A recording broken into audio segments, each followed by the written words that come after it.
చర్చ జరుగుతోంది.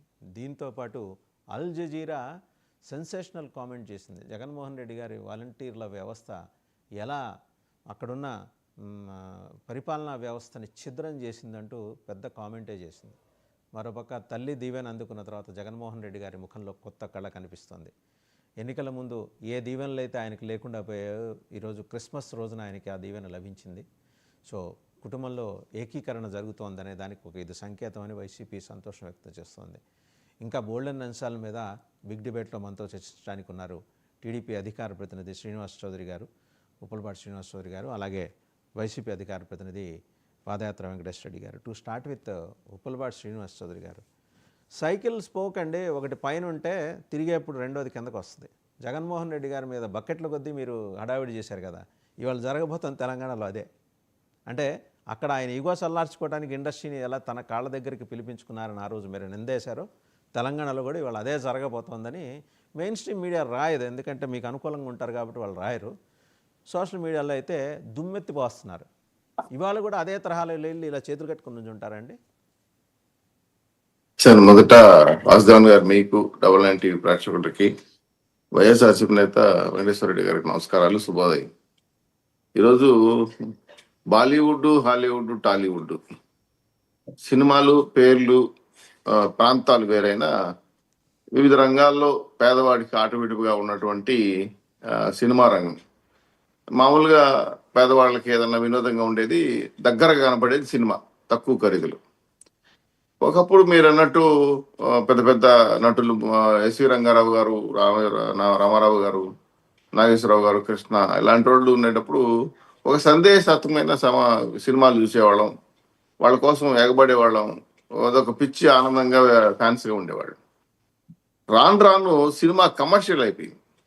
ఎంత కమర్షియల్ అయిపోయిందంటే పదులు కాదు, వందలు కాదు, కోటాను కోట్ల రూపాయల విలువ కలిగిన ఒక ఆట వస్తువు మనకి. 30,000 రూపాయలు జీతం తీసుకున్న రేవతి కుటుంబం 12,000 పెట్టి సినిమాకి వెళ్ళింది అంటే ప్రశ్నించాల్సిన అవసరం వస్తాం. ఎందుకంటే ఒక సినిమా ఖరీదు, ఒక టికెట్ ఖరీదు అంత ఉండడం ఏంది, అక్కడికి వెళ్ళి వాళ్ళు ఏదో వస్తువులు పట్టి ప్రాణాలు కొట్టుకోవడం ఏంది, దాని మీద మొత్తం యావత్ తెలుగు రాష్ట్రాల్లో విమర్శలు, కొత్త విమర్శలు, ఫ్యాన్స్ మధ్య గొడవలు, దాన్ని అవసరంగా తీసుకుని ఏ పార్టీకి ఆ పార్టీ నాయకులు ఆపాదించుకోవడం, రాజకీయం చేయటం అనేది ఇంకా విచిత్రంగా ఉంది. మా పార్టీ నాయకుడు అయినా ఇంకో ఆయన, మా పార్టీ నాయకుడు ఇంకో ఆయన, ఏం జరిగినా సరే జరిగింది తప్పు, ప్రాణం పోయింది. సరే ఇచ్చారు, 2 కోట్ల దాకా ఇస్తున్నారు, 2 కోట్లు ఇచ్చినా 5 కోట్లు ఇచ్చినా వాళ్ళ ప్రాణాలు అయితే ఎన్నికరావు, ఏదో ఉపశమనం. ఇది మంచి పరిణామే. అయితే ఇప్పుడు తెలుగు రాష్ట్రాలు విడిపోయిన తర్వాత ఆంధ్రాలో తిరిగి పరిశ్రమ లేదు, వస్తే మేము ఆనందపడతాం, సంతోషిస్తాం. కానీ అప్పుడు జగన్మోహన్ రెడ్డి గారి దగ్గరికి వచ్చిన చిరంజీవి గారు కానీ, ప్రభాస్ గారు కానీ, మహేష్ గారు కానీ చేతులు కట్టుకొని మడగట్టుకొని నమస్కారాలు పెట్టుకుంటా, మీరే పెద్దలు, కుటుంబ పెద్దలు, సాయం చేయండి అంటే ఆయన లెక్క లేకుండా ఇలా తిరిగి చూసించకంటే మనం చూసాం. అది టాలీవుడ్లో ప్రజలు కానీ అనేక రకాల విమర్శలు చేశారు. మరి రేవంత్ రెడ్డి గారి దగ్గరికి ఇప్పుడు అలా వెళ్తున్నారు దిల్రాజు గారి నాయకత్వం అంటే, రేవంత్ రెడ్డి గారు అలా బిహేవ్ చేయని నేను అనుకుంటున్నాను. ఎందుకంటున్నానంటే ఆయన చెప్పాడు, శాసనసభలో చెప్పాడు, ఓపెన్గా ప్రెస్ మీట్లో కూడా చెప్పాడు, నేను ఎవరి ప్రాణమైనా ప్రాణమే, అబ్బాయి మా రేవతి రెడ్డి గారి ప్రాణం పోయినప్పుడు ఆమెను పరామర్శించలేదు, మరి బల్లు అర్జున్ గారు హీరో గారు కాబట్టి అందరి దగ్గరికి వెళ్ళి అందరూ పరామర్శించడం తప్పనట్లా, నష్టపోయిన వాళ్ళు ఎందుకు గుర్తించడం లేదని విమర్శించాడు.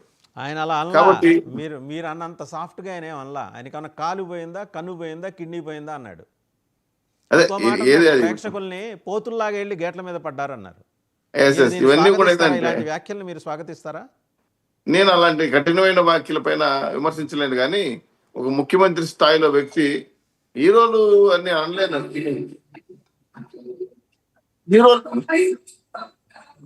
హీరోలు నేను అనలేను, కానీ హీరోలు అనేవాళ్ళు భారతదేశాన్ని కాపాడుతున్నారు. సైనికులు హీరోలు, మా అమ్మ నాయన హీరో, అలాగే డాక్టర్లు హీరో, అలాగే ఇల్లు కట్టే ఇంజనీర్లు హీరో, అందరికీ అన్నం పెట్టే రైతులు హీరో. ఒక నాటక రంగంలో, సినిమా రంగంలో తను ఒక నిష్ణాతుడుగా ఎదిగాడు, మంచి నటుడు అయ్యాడు. నేను అందరూ సినిమాలు చూస్తాను, నాకు ఆ సినిమాలన్నా కూడా ఒక ఆటోమేటిక్ రిలాక్సేషన్. అయినంత మాత్రాన ఆయన హీరో అని చేసేసి ఆయనే దేశానికి ఏలియన్స్ అనో లేదంటే దేవతలు అనే పరిస్థితి నేను లేను.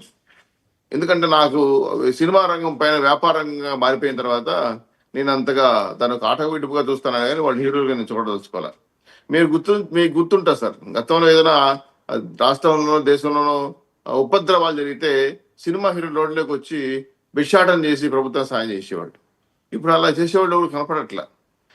ఇప్పుడు ఈ గతంలో సినిమాలు నాకు తెలిసి మా ఊర్లో మీరంటే గుర్తొస్తోంది ఎన్టీఆర్ ఏఎన్ఆర్ దివిసీమ ఉప్పిన తర్వాత పెద్దవాళ్ళు చెప్తారు జోలే పట్టుకొని వచ్చారు రోడ్ల మీదకి. సావిత్రి, ఎస్వి రంగారావు, ఎస్వి రంగారావు గారు అప్పటికి లేరు, అలాంటి ఒప్పించారు వీళ్ళందరూ. అలాంటి వాళ్ళు ప్రజల ద్వారా సేకరించి ప్రభుత్వాన్ని సాయం చేసి ప్రభుత్వాన్ని అండగా నిలబడేవాళ్ళు. నాకు తెలిసి ఇప్పుడు తుఫాన్లు వచ్చినా బుడమేరు వచ్చి ఊర్లు కొట్టుకుపోయినా అనేక రకాల ఉపద్రవాలు వచ్చినా కూడా ఏ హీరో స్పందించట్లా. అది చాలా బాధ కలిగింది. ఇప్పుడు వీళ్ళ హీరోలు అంటూ నాకు ఇష్టం లేదు, మనస్ఫూర్తిగా చెప్తాను. వాళ్ళు సినిమా నటులు అయ్యుండొచ్చు, నటులుగా నేను భావిస్తా, గౌరవిస్తా, నటులను అభినందిస్తా. కానీ ఇక్కడ పరిశ్రమ నుంచి ప్రజలకు కానీ ప్రజలకు ఎటువంటి సహాయ సహకారం లేకపోయినా ఇదే ప్రజలు వేల కోట్ల రూపాయలు ఖర్చు పెట్టి మీ సినిమాలకి 1,00,00,000 కోట్ల రూపాయలు ఇస్తున్నారంటే, గతంలో సినిమా ఆడుతా ఉందంటే 2 ఏళ్ళు ఆడిందా 3 ఏళ్ళు ఆడిందా? మా ఊర్లో రామరాజు ప్రతాప్ థియేటర్లో అయితే వెంకటేశ్వర లాంటి మహత్యం 2 ఏళ్ళు ఆడింది. ఆడిపోతే మేము కర్పూరం చేతులు పెట్టి హారతి ఇచ్చేవాళ్ళం, అంత పిచ్చిగా ఆనందంగా చూసేవాళ్ళం. అది సందేశాత్మకంగా ఉండేది. ఇప్పుడు వచ్చే సినిమాలు ఏం సార్, బ్యాంకుని ఎలా రాబిట్ చేయాలి, అమ్మాయిల్ని ఎలా విధంగా ధ్వంసం చేసి నష్టం చేసి పెట్టాలి, ఎలా గొడవ పెట్టాలి, ఎలా వాళ్ళని మనమంగాలు చేయాలి, ఎలా తప్పించుకోవాలి, ఇది కాకుండా దొంగలు అవి అనేక రకాలైన ఇవాల్టి డెవలప్మెంట్ ఒకటి దిల్ రాజు గారి నాయకత్వంలో. ఎందుకంటే దురదృష్టం ఏంటంటే రేపు సంక్రాంతికి రిలీజ్ అయ్యే 4 సినిమాల్లో 3 ఆయనవే. సో దేవుడా అంటే ఆయనే ఏదో లాబీ చేసుకుని దండం పెట్టి ముఖ్యమంత్రి గారి దగ్గర అయ్యా కనికరించండి, ఆ బెనిఫిట్స్ వాళ్ళకి అనుమతించండి అని చెప్పి రిక్వెస్ట్ చేయాలి. ఆయన ఒక్కడు వెళ్తే బాగోదు కదా అని అందరినీ తీసుకెళ్తున్నాడు. నేను దాని మీద వ్యతిరేక సార్. బెనిఫిషియల్ సైన్స్ నాకు అర్థం కాలేదు. సినిమా నాకు నచ్చితే చూస్తాను, నేను వదిలేస్తాను. మీకు నచ్చితే చూస్తారు, మీరు వదిలేస్తారు. బెనిఫిషియల్ పేరుతో 100 రూపాయలు, 150 రూపాయలు, 200 రూపాయల టికెట్ ని 2,000, 3,000 అమ్ముతున్నారంటే ఇది ఎవరి స్వార్థం కోసం? అంటే దిల్ రాజా పరిశ్రమ అభివృద్ధి కోసం ప్రభుత్వం జీవోలు ఎలా ఇస్తుంది? పేదవాడికి అన్నం పెట్టమంటే రూపాయి బియ్యం వేస్తారు, అది కూడా తినకుండా అమ్మేసుకుంటున్నాడు. నాణ్యమైన బియ్యం అంటే ఎవరు? అంతేగాని ఇక్కడ మాత్రం సినిమాలకు మాత్రం 100,000 కోట్ల రూపాయలు పెంచుతారు. తప్పు. ఈ విధానం కరెక్ట్ కాదు. సినీ పరిశ్రమలో మార్పు రావాలి. హీరోలు హీరోయిన్లు చేస్తున్న రెమ్యునరేషన్లు తగ్గించుకోవాలని అనేక రకాల గొడవలు జరిగాయి గతంలో. ఇవన్నీ నిజాలు ఎంతవరకు దూరమో నాకు అర్థం కాల. ప్రజల మనసులో కూడా మార్పు రావాలి, ప్రజల అభిప్రాయం కూడా మార్పు రావాలి. నేను కోరుకునేది ఒకటే సార్, రేవంత్ రెడ్డి గారు వస్తే మాట్లాడితే బెనిఫిట్ షోలు లాంటివి, ప్రదర్శనలు లాంటివి తగ్గించి సినిమా టికెట్లు పేదవాడికి అందుబాటులో ఉండే విధంగా చేయమని చెప్పి కోరుతున్నా. కానీ అందరి దగ్గర నమస్కారాలు పెట్టుకుని మర్యాద చేయమని చెప్పి నా ఉద్దేశం కాదు. ఏదైనా సరే అభిమానం పన్నీర్ లాంటిది. నాదో ప్రశ్న, జగన్మోహన్ రెడ్డి గారు మీరన్న పేదవాడి కోసమే 10 రూపాయలు చేశాడు కదా, మరి ఆ రోజు ఎందుకు వ్యతిరేకించారు? సరిగా మంచి మాట, ఇది కూడా మంచి మాట. అయితే పేదవాడి కోసం పవన్ కళ్యాణ్ గారి సినిమా జగన్మోహన్ రెడ్డి గారు 10 రూపాయలు చేశారన్నారు కదా. ఇక్కడ కావాలనే ఇంకొక అభిప్రాయం ఉంది.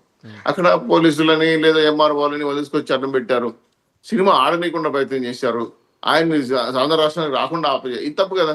ఆయన స్వతంత్రం ఉంది కదా, రావచ్చు కదా, ప్రచారం చేసుకోవడం తప్పు కాదు. కానీ ఇక్కడ నిబంధనలు విరుద్ధంగా మాట్లాడడం అనేది, ఇప్పుడు 10 రూపాయల టికెట్ అనేది సాధ్యమా నాకు తెలియదు. టికెట్ వాల్యూ ఇప్పుడు 100 రూపాయలు ఉంది, 150 రూపాయలు ఉంది. ఆ టికెట్ అమ్ముకోమని చెప్పండి అంతే. దాన్ని 10, 5 రూపాయలు చేయటం వల్ల పరిశ్రమ నష్టమే, దానివల్ల సినిమాలు నష్టపోతారు. కాకపోతే నష్టం చేయకుండా ఎదుమిద్దంగా రాయబారబద్ధంగా ఎంతైతే న్యాయమో అంతవరకు చేయడం కరెక్ట్. కానీ పూర్తిగా 5 రూపాయలు 10 రూపాయలు చేసినా వాళ్ళు నష్టపోతారు.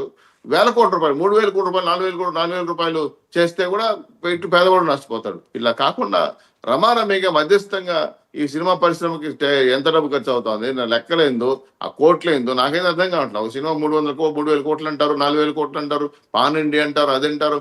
వాస్తవాలు దూరంగా ఉన్నాయా దగ్గరగా ఉన్నాయా నాకు అర్థం కాల.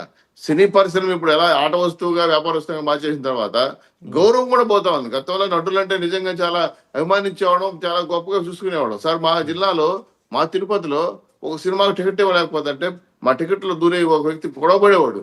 ఇప్పుడు కొట్టి చేతులు కాళ్ళు దెబ్బలు తినేవాళ్ళు. ఇప్పుడు కనబడట్లా, ఆన్లైన్ టికెట్లు వచ్చేసాయి, అనేక రకాల మార్గాలు వచ్చేసాయి. కాబట్టి ప్రభుత్వ విధానాల్లో ప్రజల్లో కూడా మార్పు రావాలి సార్. ఈ సమంజసం మంచి పద్ధతి కాదు ఇది. ఖచ్చితంగా హీరోలు సందేశం సినిమాలు తీయాలి, టికెట్లు తట్టే విధంగా పెట్టకుండా ఉండకూడదనే మా డిమాండ్ కూడా సార్. రైట్, మళ్ళీ వస్తాం మీ దగ్గరకు. ఒకసారి జగదీష్ గారు కూడా జాయిన్ అయ్యారు. వెంకటేశ్వర రెడ్డి గారు